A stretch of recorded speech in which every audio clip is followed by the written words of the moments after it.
Number 16 में दिया गया कि हमें दो प्रकार का लागत पत्र तैयार करना है, अर्थात दो व्यक्तियों का लागत पत्र तैयार करना है, जिसमें हमें कमल का बनाना है और विमल का। कमल का प्रोडक्शन देखते हैं, आउटपुट प्रोडक्शन कितना है 200 है, विमल का भी 200 ही है। अब हम क्या करते हैं, इनकी कास्ट शीट तैयार करते हैं। सबसे पहले हम डायरेक्ट मटेरियल रखते हैं, कमल का 12,000 दिया गया, विमल का 10,000। इसके बाद डायरेक्ट वेज दिया गया, कमल का 8,000 और विमल का 5,000। चार्जेबल एक्सपेंसेस है, कमल का 1,000 और विमल का 1,000। हमने क्या किया, सबसे पहले प्राइम कास्ट कैलकुलेट किया, तो हमने 12 8 1 जोड़ दिया, 21,000 हो गया, और इसे जोड़ा गया तो 16,000 हो गया।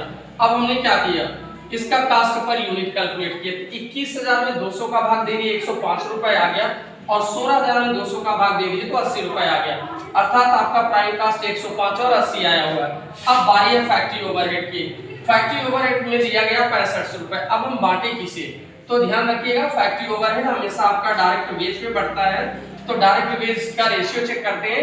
डायरेक्ट वेज दिया 8,000 और 5,000, अगर हम 3 0 से खत्म कर दें हमारा रेशियो आएगा 8:5। अब हमने क्या किया, 6500 रुपए को 8:5 में डिवाइड कर दिया। 65 सुबह 8/13, ये 13 कहां से आया, तो हमने 8:5 को जोड़ दिया, 8 + 5 = 13, 13 × 65 सुबह 5 × 8 = 4,000, ये आया 2500, ये आया। हमने क्या किया, 21,000 में 4,000 जोड़ दिया 25,000 हो गया, 16,000 में 2500 जोड़ा 18,500 हो गया। फिर बारी आई कास्ट पर यूनिट कैलकुलेट करने की। 25,000 में 200 का भाग दिया 125, और 18,500 में 200 का भाग दिया 92.5।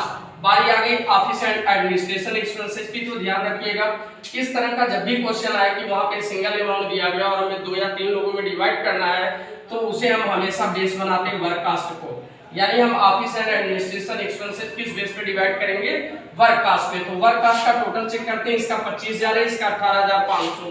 सबसे पहले मैंने क्या किया, 2 0 सुधा दिया, बचा 250 और 185। 250 और 185 को सरल किया गया तो इसका रेशियो आया 50:37। अब हमें क्या करना है, जो रुपए दिया गया है ऑफिस एंड एडमिनिस्ट्रेशन में, अर्थात जो कि 3480 रुपए है, हम उसे 50:37 में बांट देते हैं। तो देखते हैं 3480 गुणे 50/87 किया गया, डिवाइड करने पर इसका 2000 आया और इसका 1480 आया।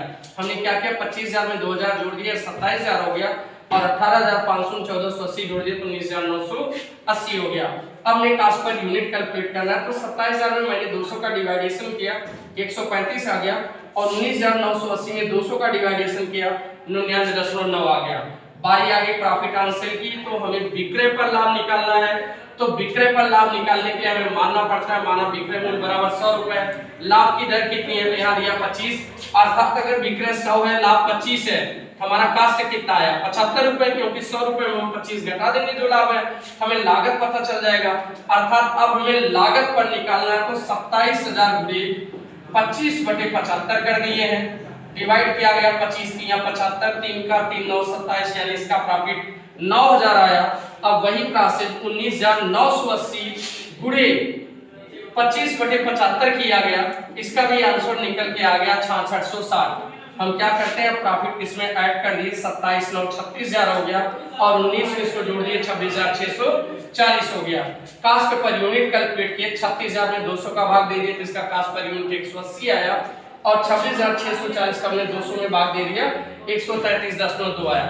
ये है आपका क्वेश्चन नंबर 16, जिसमें दो अलग अलग व्यक्तियों का कास्ट शीट तैयार करना था।